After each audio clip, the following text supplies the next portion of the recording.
Victor, thanks for joining the podcast. Thank you, Jude, for having me. Always a pleasure to talk to you. I wanted to ask if you could first start with just giving us a brief introduction to your research interest and background. How did you come to be studying Chinese elite politics full time? Kind of a long story. In fact, in high school, I was going to do European history, but then a friend of my mom gave me a book, a Jonathan Spence book on In Search of Modern China, which was really fascinating. Then I went to GW, George Washington University, for my undergrad, and it just so happened at that time there were a number of really good China studies people who were there. Harry Harding just joined. Marty White, a very, well-renowned sociologist of China, also was there. And of course, Bruce Dixon, Ed McCord had been there for a couple of years. So I decided to do China studies. And then, the first summer after my freshman year, and by the way, I took a PhD level Chinese history course my freshman year, which was not advisable, but I came out all right. I read Rod McFarquhar's book on the origin of the Cultural Revolution. It was extremely hard for me to get through, but it was, in the end, I found it very rewarding. And so I started China studies, and, the rest is sort of history. Before we dig into the very specific elements of the book, focusing on, as you say in the subtitle, looking at Mao and extending all the way through Xi Jinping, I wanted to start by asking just some generalized questions about dictatorships and the dynamics which operate. And I understand that not every dictatorship is the same, but there are some elements of the incentive structures that exist both for the dictator and for other actors in the system, which we can think about in a generalized way. So first question I wanted to ask is, it would seem to me, or at least on the surface, it's plausible that for a dictator, the path to remaining in power is by essentially implementing effective governance and state capacity, building and running a state which is able to drive solutions. And so if that was the case, I would need to have competent and capable deputies to help me run it. I think your answer will be not necessarily, but I wanted to ask you, is that the right way to think about how a dictator might remain in power? And if not, what's a better story? Yeah, no, I think the intuition is not wrong, right? So, when there are major challenges facing the regime, like, if there's still this sort of anti-regime forces that are at work within the country, if there are major economic challenges or even foreign policy challenges, the potential for war with another major power, for example, you do want to appoint very competent lieutenants to take over a large part of the bureaucracy and to prepare for, to deal with whatever challenge there is for the regime. But, I guess the book highlights that there is a trade-off. So the trade-off is that your lieutenant who takes over this very important part of the government is going to accumulate power over time. And even if they have had a track record of being very loyal to you in the past, as was the case with Lin Biao, he or she can build up a lot of power over time such that they can challenge your power eventually, right? So, the problem with authoritarian politics is that there are no rules, basically, right? Because there's no credible constitutions. There are some term limits on paper, but as we can see, they don't really mean very much. So if they acquire enough power, who's to say that they won't challenge a dictator's power? So for the dictator, unless there is a very severe challenge externally, there will be a tendency to appoint people who are not so strong, who are politically maybe weak, to be in charge of various bureaucracies. Just as an aside, I remember I had a chance to talk about China with a former governor of a Midwestern state. And I was explaining, again, when I talk about Chinese politics, all I do is basically regurgitate what I read from people like Victor Shi and pass it off as my own. But I remember talking about some of these dynamics about Crown Prince dilemma. And I remember, interestingly, the governor said, you know what? I can totally understand that. When I was governor, I wanted a lieutenant governor who was not going to outshine me. And I was always aware of having someone who is competent enough, but not overly competent in a position that was going to essentially challenge my agenda. So what I took away from that, there's some universal laws of power and wielding power that transcend specific regime types. And I think you just hit on one. Yeah, I mean, in democracies, there's usually some kind of limit, which is that elections, right? So, if you appoint a bunch of people who are totally incompetent, then you're not going to do so well in elections. But some people don't care about that, like our former president. So that's a different topic. Two other things I picked up from your book, but want to just ask in a generalized way about dictatorships. The first is, you just mentioned this, but I wanted to explore this a little bit more. How would I, as a dictator, know who is loyal to me and who is not? A lot of the sorting mechanisms that you would have in other political systems and regime types, like elections, where people will come out, either supporting your candidacy or against it, or with oppositional parties, or with public votes on given legislative agendas and items, which allows, executives to have a better understanding of kind of who's in the coalition and who's not. In this ruleless world of dictatorial politics, at a functional level, how does a dictator make judgments or assessments, or maybe they can't, about who is credibly loyal to you? Yeah. So this is a complicated issue in authoritarian regimes. In democracies, you just talk to the press and say, I'm loyal to, president, this and that.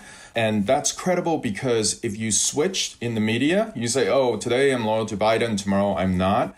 There's a cost to it. People are like, well, you're flip-flopping or whatever. In authoritarian regimes, this kind of public declaration is not very costly, right? Because the media is completely controlled by the government. You know kind of what you have to say anyway, and everyone sort of says it, I'm loyal to the current leader of the government. So typically you can't really get a lot of good information about loyalty from this kind of declared statement. There are some circumstances where this declared loyalty is kind of credible, and I wrote an article about that, but typically we don't think of it as very credible. So then the dictator has to make the lieutenant do very costly things, right? It's like, oh, my son needs $100 million, come up with it. So that's a kind of a typical dictator ask. Or, I need to purge my enemy from government. You take care of it. And sometimes it even involves like murders and stuff like that, as we've seen in the case of Russia. So these deeds have to be credible. But even that runs in the problem, right? Because if your lieutenant, who's done, these very costly things for you all along, but then has accumulated a lot of power along the way, can you really trust that person? Right? If the person has accumulated a lot of power, and I would argue that the answer is no, because at the end of the day, how do you know if a powerful person is really going to remain loyal to you if he or she has the capacity to usurp your power? So the safest thing, so in authoritarian politics, I guess the big argument in the book is that there's no such thing as loyalty. There is only the ability to usurp the dictator and the inability to usurp the dictator. And at the end of the day, the inability to usurp the dictator is the best way to guarantee that the dictator can stay in power. Which is the aforementioned coalitions of the weak that we'll get into in a minute. And I guess this is just following on as well. How does a dictator measure relative distributions of power within the system? In other words, how do I know that I'm firmly enough in control or in power from a would-be usurper to be in a sufficiently advanced lead? Yeah, so again, it's very tricky. In democracies, you can do opinion polls and stuff like that to measure power. In authoritarian dictatorships, I think there are two main ways that people, both within the regime and also us social scientists looking from the outside, tend to think of it.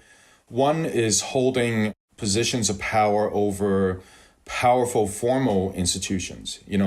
So we typically assume the head of secret police, the head of the military will have some degree of power because they control bureaucracies with such, lethal capacities or, a lot of economic capacities. But we have seen a lot of cases where, these really weak figures take over these big bureaucracies and they actually don't get to exercise a lot of power through these formal institutions. So the other way we think about it is the size and composition of their informal networks. And so someone who's been in the party, in the ruling regime for years and years and years, taking many different positions, will be able to cultivate a large network of potential loyal followers that, will rely on this person to reward them with promotions in the future.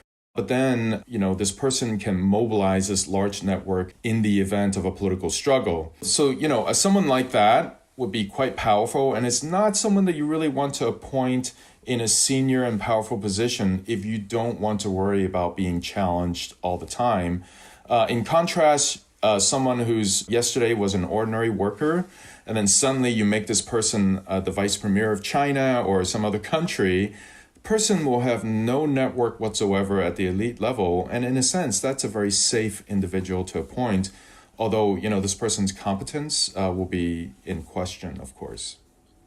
Maybe that's a good transition to now taking some of these generalized points about dictatorship, which I think actually really strongly headlight what your main thesis is when applied to China's political system. Maybe the best way to ask you what the overall thesis of the book is actually just to ask you about the cover. And for folks who haven't yet bought it, I will be checking up in a week to make sure that you have.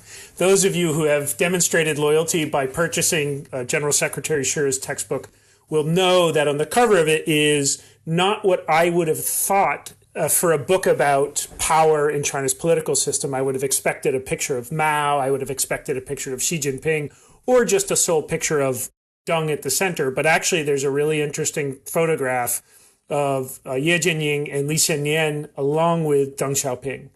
And so maybe as a way of asking you how some of what we've talked about is applied to China's political system, why was that cover photo the best way you thought of illustrating your argument? Yeah, so there was an even better picture, but we couldn't find the copyright. So this is from Getty's, but this is pretty close to what I wanted. So these are, in fact, I think this was Chairman Mao's funeral committee, at least some members of Chairman Mao's funeral committee. So these were the most powerful individuals right after Mao had died. On the right, you had Li Xiannian, who literally says Li Xiannian is a counter-revolutionary splittist in his file, in his official Chinese Communist Party file. Yet, this was a guy who was in power throughout the entire Cultural Revolution, which, of course, aimed at removing counter-revolutionaries from the party. So that's puzzling. Ye Jianying never commanded troops after the sort of mid-1920s. And so within the military, he was extremely weak. He didn't have his own faction, but yet he was nominally in charge of the military for much of the last years of Chairman Mao and even into the post-Mao period. That's the amazing thing about Ye Jianying. And then you have Wu De on the extreme left, and Wu De on the extreme left and Hua Guofeng in the center, who were very junior provincial officials, prior to the Cultural Revolution, who suddenly find themselves to be, the number 1 and sort of number 7 officials in the regime. And then finally, Deng Xiaoping. So Deng Xiaoping, of course, very experienced revolutionary. His kind of historical faction was wiped out in the late 1920s by the KMT. So he also doesn't have his own faction within the military. He adopted a faction full of counter-revolutionaries. And so it's also a puzzle why he, got a seat at the table, so to speak. So again, I agree with you. I mean, these were not the people you would have expected to run China, yet here they were running China at least for a couple of years before the coalitions changed yet again.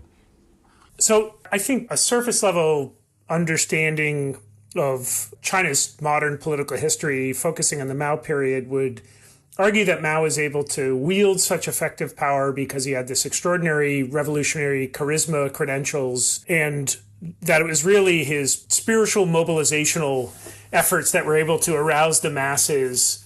Of course, it's much more complicated than that, but something I just failed to appreciate until reading the book was the coalitions of the weak stratagem and how Mao came to find that as being the most effective, or at least the best possible way for him to remain in power after some pretty significant setbacks. Can you talk about how Mao Zedong turned to this coalitions of the weak strategy? What were the historical context within which he made that? And walk us through some of the operational sort of granulars about what that looked like. Yeah, sure. So I think Mao, maybe unlike Stalin, I do believe that Mao did want to rule in a coalition for a while. So through the 1950s, much of the 1950s, you had this kind of, and the literature, talks about this, the so-called Yan'an Round Table, where, you had these other revolutionaries who were very experienced, had their own pretty sizable networks, because, of course, the Chinese communists fought the struggle against Japan and the KMT in relative isolation with one another in the 1920s and 1930s. And so so you had a number of individuals, who had Peng Dehuai and Liu Shaoqi and so on and so forth, had their own factions. But that was okay for Mao because Mao was still had the most charismatic power. They all deferred to him. And just through balancing different factions against one another, he was able to firmly stay in power prior to the Great Leap Forward. And then he pushed for very radical economic policies, which led to the deaths of 30 to 50 million Chinese people. And he made a huge error. And so at this meeting called the 7,000 Cadre Conference, his Great Leap policies were repudiated. But more alarming, some of his former allies, especially Liu Shaoqi, began a move to sideline him. And basically, sort of with his so-called agreement, but I think he knew that he was under a lot of pressure to step back from economic policy making and allow people like Liu Shaoqi, Deng Xiaoping, and Chen Yun to take over policy making. So this big policy setback, in a way, kind of forced him into one of two paths. One is that he could have accepted being marginalized over time, to be sure. But of course, Mao being Mao, that's not the outcome that he wanted.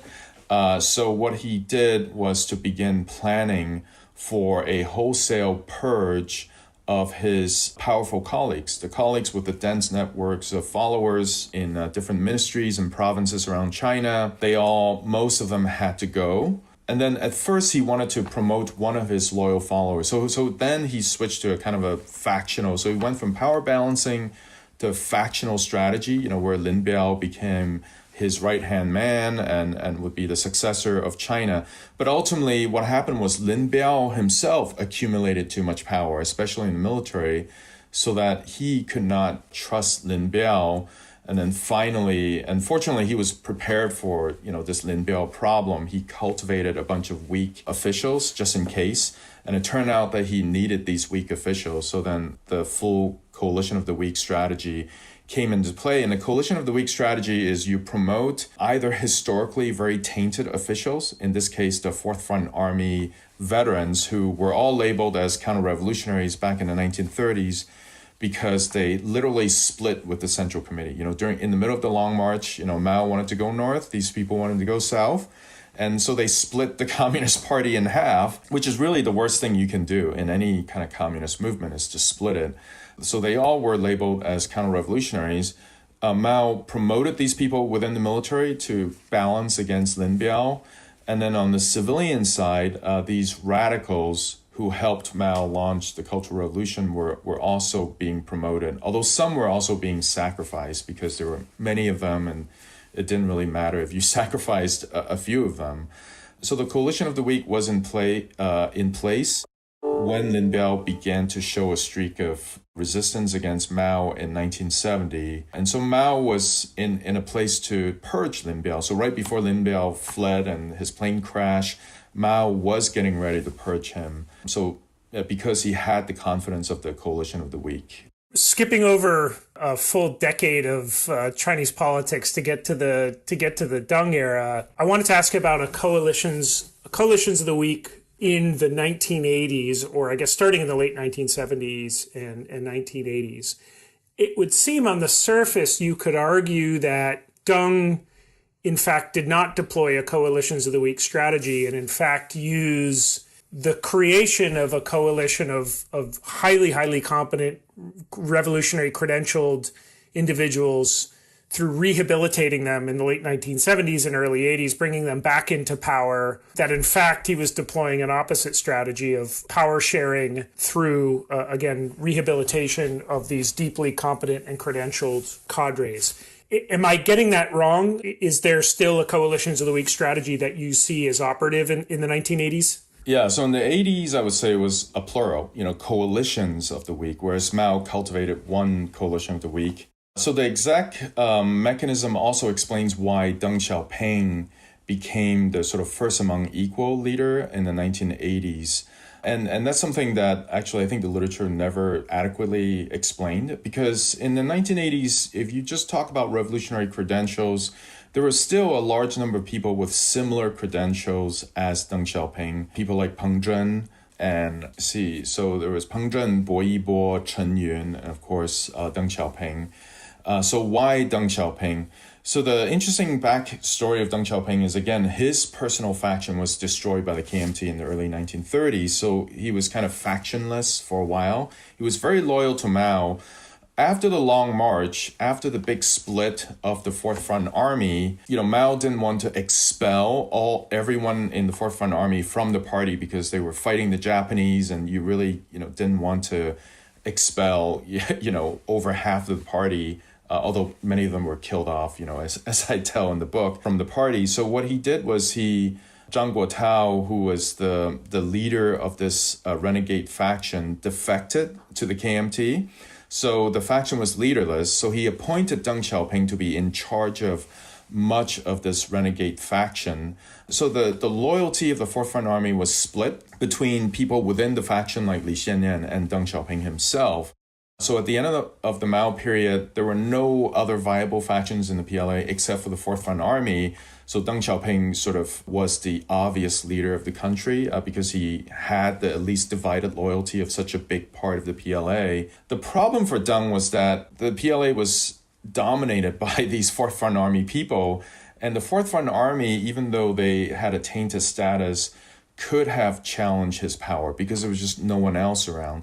So what he needed to do was to rehabilitate all these other factions that had been purged during the Cultural Revolution to balance against the Fourth Front Army. So he did that in earnest in the late 1970s. He had Hu Yaobang do it. Hu Yaobang, of course, went beyond Deng Xiaoping's mandate and absolutely rehabilitated just everybody in sight. But, once you rehabilitate these people as well as their followers, you have a bunch of other veterans with large networks in power. People like Peng Zhen, Chen Yun was there already, but Bo Yibo, those two were purged, their factions were purged, but then they were wholesale rehabilitated by Hu Yaobang.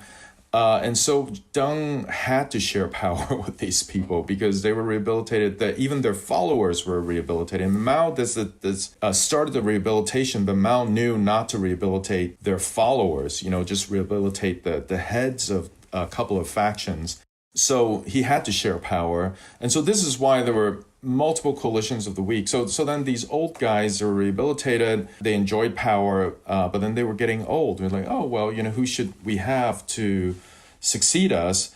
They had a choice in the 1980s. They could either appoint princelings or very experienced, just slightly younger officials, but they chose not to do that. So the coalitions of the weak they put in place was these really a lot younger technocrats with very narrow work history within a single province or a single ministry, that they suddenly found themselves in the Politburo or in the Central Secretariat, as was the case with Wen Jiabao and Hu Jintao and people like that.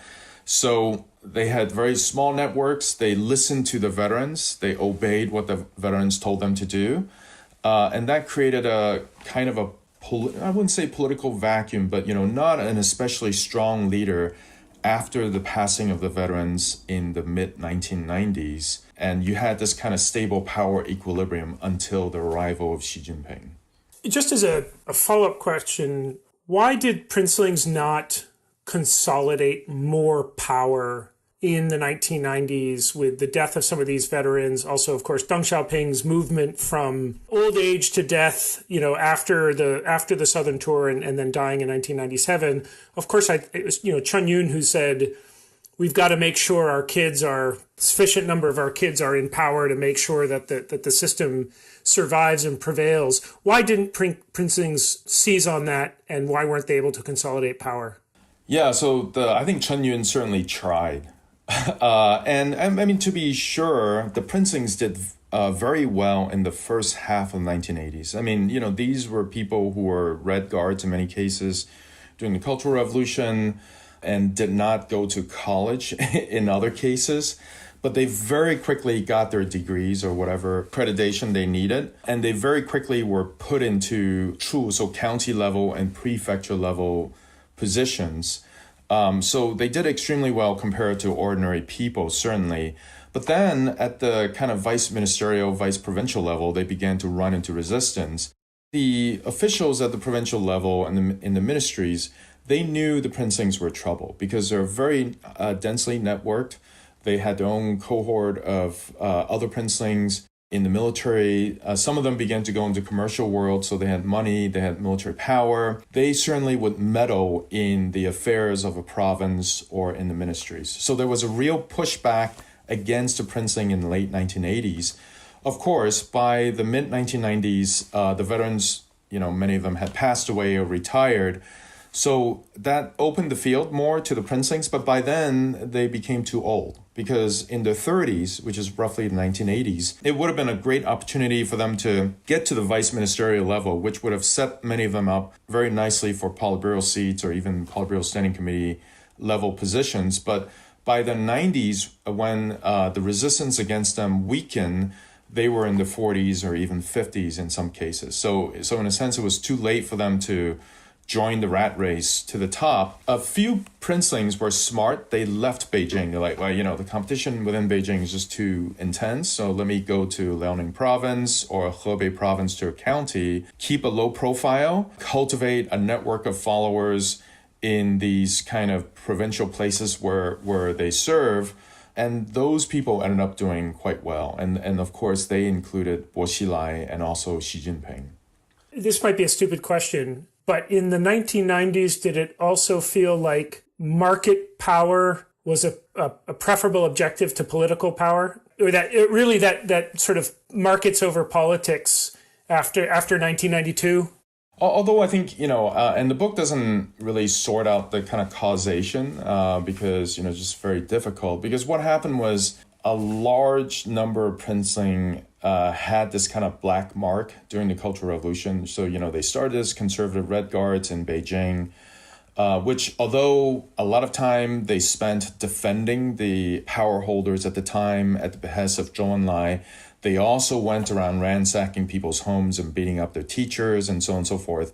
So that was considered very bad after the Cultural Revolution. And so that might have driven a number of them into the commercial world. So, at that time, of course, profit making was becoming okay. And you had these kind of state-owned investment companies like CITIC, today, which still exists, and Everbright Group and stuff like that. So a lot of Princeling went into the business. But the people who went into business, they tended to be the Red Guards, the former Red Guards who knew that they would, run into resistance time and again if they had stayed in government. But if you read the biographies of these Princelings, they wanted to stay in government. If they had been given the opportunity, if the resistance against the rise wasn't so strong, they would have stayed in because for them, growing up in a so-called Red family, being in government, rising up to be a senior official, especially at the Politburo level or above, really is the ultimate objective. And many of them kind of regret the fact that they couldn't stay in government because of this resistance. Yeah, that's a great point. I was just thinking of, the trajectory of Chen Yuan, in the 90s. Did he go to CITIC? No. So Chen Yuan, let me think. He was at PBOC. Yeah, PBOC, and then China Development Bank. That's right. Let's take it up to Xi Jinping. I have a two-part question, one on the origins and then one on how you assess a coalitions of the weak strategy as being prevalent and operative, especially after the 19th Party Congress period and leading up to the 20th. But let me just ask a story we're still chewing over, which is, how did Xi Jinping come to power? And there are something in your book that I really liked, which was just a line about, I think, highlighting the role of contingency in a lot of these political decisions that are not necessarily really determinative, and that Xi Jinping may not have come to power but for a few other dynamics. And you wrote that really if there had been more or different Princeling candidates who had their hat in the ring, he might not have come to the top of the leadership pile. So I wonder if I could just ask you to walk us through how you see Xi Jinping having come to power by late 2012. Yeah. So I would split the explanation into two parts. One is his own agency. So, to inject some positive energy to the show, as I always do, is that I do believe that Xi Jinping is a brilliant politician for the Chinese Communist Party. He knew what it takes to rise up the ranks and to seize power when the time is right. And he certainly timed, so basically there was this amazing transformation of Xi Jinping right after he became Secretary General. He was this very low-key, very humble figure all the way until the day that he became Secretary General. And then he, of course, immediately began a big purge of the party to the surprise of many of his supporters. So, this kind of timing, the daring, the ability to keep a low profile until the time is right, I mean, these are all, important ingredients to his rise in power. But the book basically argues that there also is this kind of structural condition for his rise, which is the fact that there weren't so many Princelings left in political competition against him at the 17th Party Congress and at the 18th Party Congress, where there could have been many more, right? So in terms of higher level Princelings, people whose parents were at least vice ministers in the mid-1950s or PLA generals in the mid-1950s, there actually were thousands of people like that. I mean, these revolutionary veterans had a lot of babies. So there's this whole backstory about why they had a lot of babies. They had a lot of babies. So there were actually a lot of Princelings. Through the Cultural Revolution, through the 1980s, many of them joining businesses and the resistance in the 1980s, the vast majority of them were eliminated from the political competition so that there were not so many competitors. There weren't even so many Princelings to compete with Deng Qinghong. So I believe Deng Qinghong was a pivotal figure who, decided that Xi Jinping would be the successor. But there weren't other voices to compete with Deng Qinghong to say, no, it shouldn't be Xi Jinping, it should be someone else. There weren't so many people in his age group to compete directly against him. Really, the only two people were Bo Xilai and Li Yuanchao. And Li Yuanchao, his problem was that he threw his lot with the Youth League, and so he didn't get a lot of Princeling support, even though he himself is a minor Princeling. The other Princelings, Yu Zhengsheng being the most likely person, he could never be the leader of China. His brother defected to the U.S. And so there wasn't a lot of competition where there easily could have been another 2 or 3 or even 4 candidates who are Princeling and at the same time competing against Xi Jinping. But the structural factor was such that, this kind of competition did not exist. And so as long as Xi Jinping could get rid of the main competitors like Bo Xilai and Li Yuanchao, his path to the top was clear. So now let's bring it up to the present, or at least the 5-year period, which is soon to be ending, marking the 19th Party Congress period. I wanted to walk through how you see a coalition of the week taking form, but I first wanted to start with a straw man, which is for some elements we see where it does seem to be the case that Xi Jinping has promoted officials like a Cai Chi, who was really weak in terms of density of network, relatively junior before he was rocketed up into the Politburo and then party secretary of Beijing. There are individuals especially in the economic policy realm, like Guo Shuqing, Yi Gang, Liu He, who certainly are not considered to be weak, have their own extensive capabilities, and in the case of someone like Guo Shuqing, is a long-standing veteran of economic policy who knows lots of people in lots of different ministries. So can you make the case for a coalition of the week strategy as being present for Xi Jinping, and how do we explain folks like Guo Shuqing, who aren't marginal figures but are really a central of the economic policy-making machine? Yeah, so I would say Xi has not yet pursued a coalition of the week strategy. But, of course, if you look at the average network size of people in Xi Jinping's faction, they are smaller than the average network size of people who had been in Hu Jintao's faction. And, my explanation is that Hu Jintao knew that he had to retire, so he wanted to promote the best kind of politicians, the most networked politicians from the Youth League faction to be in government so that his post-retirement influence would continue. Whereas for Xi Jinping, there's obviously less need to do that because, there's no end for his tenure, so to speak. But nonetheless, even people like Cai Qi, served a long time in Zhejiang. So you have this kind of Zhejiang, very powerful Zhejiang-based network that is shared by a lot of people in Xi Jinping's faction.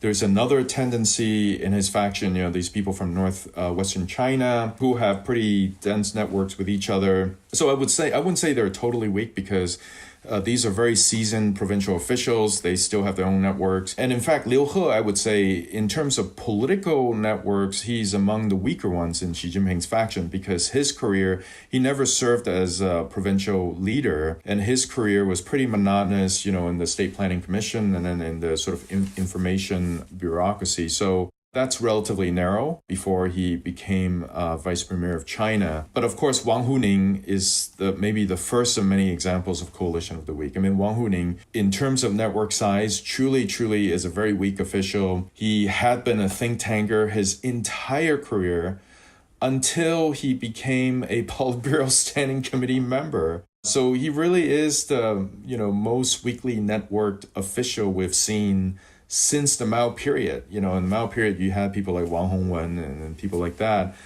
with weak networks. We don't know if there will be more people like Wang Huning at the time. I suspect immediately in the future, probably not.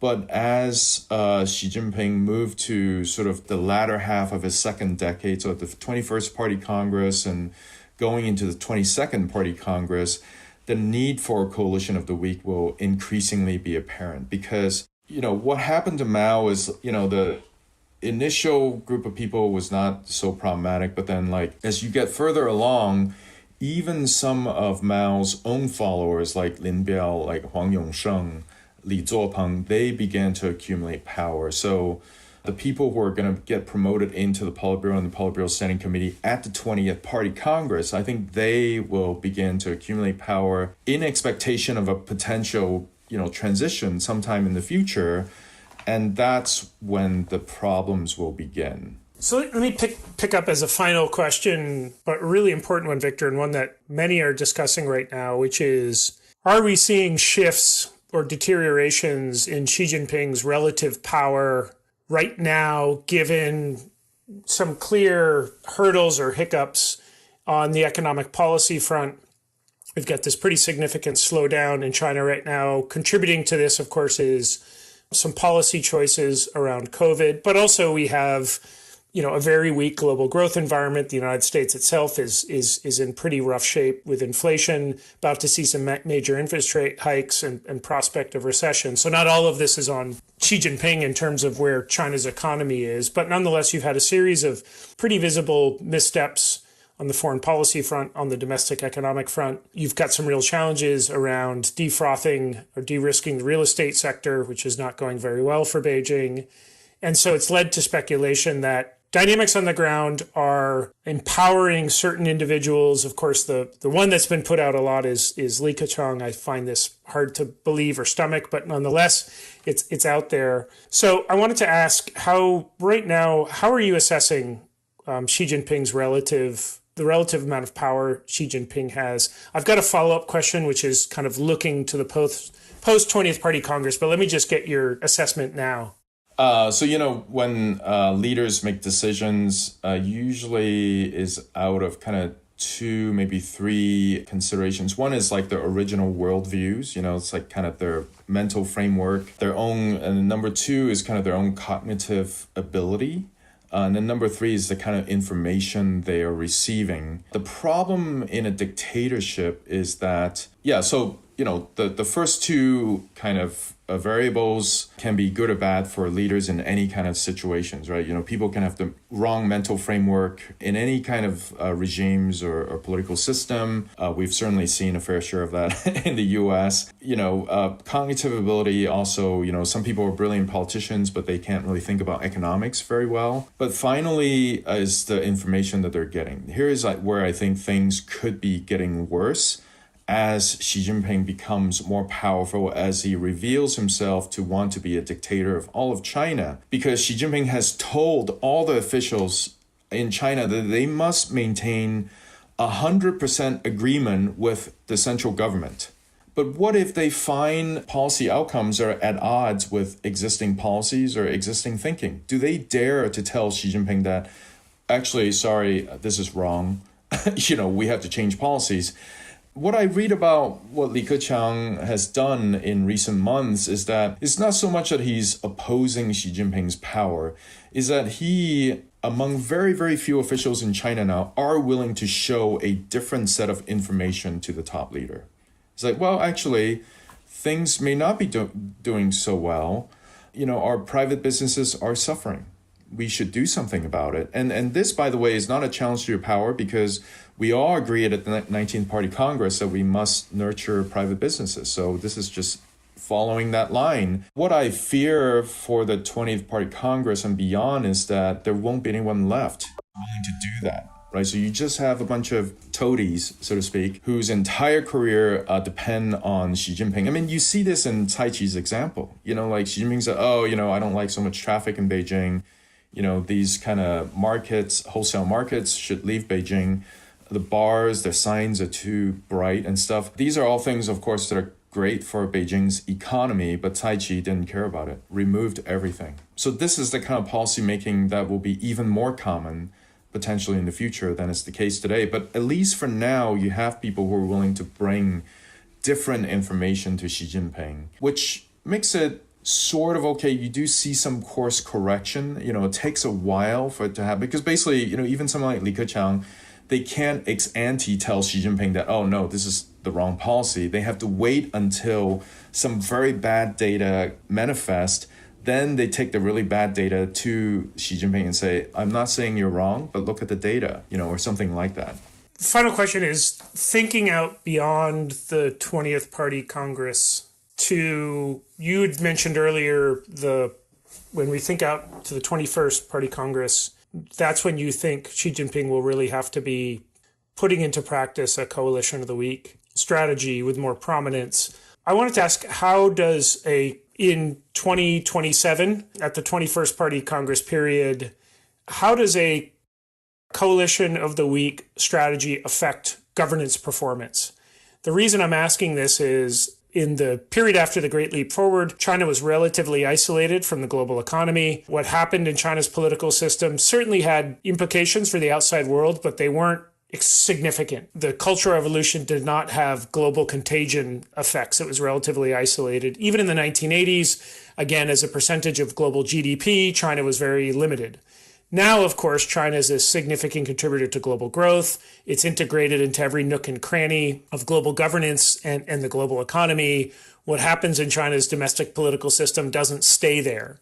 So what is your prospect for China's political stability out 5 years from now, assuming Xi Jinping has not choked on his soup or had a stroke? Can we see a coalition of the week strategy coexist with stable governance? Well, I mean, I have to say, coalition of the week strategy is done for stability. So if he fully institutes it, I think domestic politically, it should be fine. And you saw this in late Mao period. As Mao got really, really sick, no problem. No one dared to challenge his power.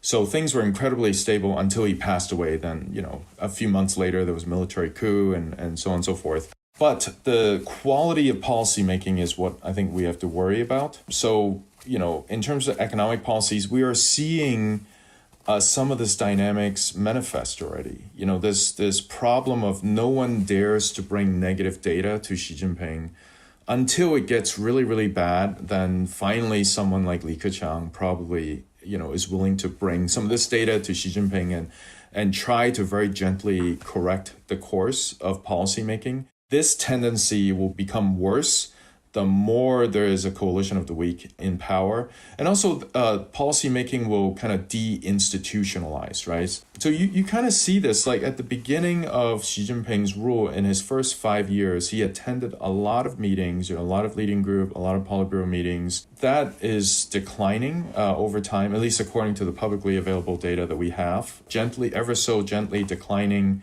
It's just very difficult to run a party. And so over time, as your dictatorship gets established, what you would prefer is to not attend so many meetings, just issue oral instructions to a few lieutenants that can be relied upon to convey your message accurately to others. And that's kind of how Mao came to rule in the last years of his life. So I think something like that is going to happen. But again, the problem is, as we all age, so our cognitive ability is going to decline for everyone, even for Xi Jinping. That's going to happen to him. Increasingly, the close advisors can manipulate the information set that gets to him so that, and he can make increasingly arbitrary in the sense that, for outsiders, just really hard to predict which way he's going to go because we don't know his cognitive ability. We don't know the information set that he receives.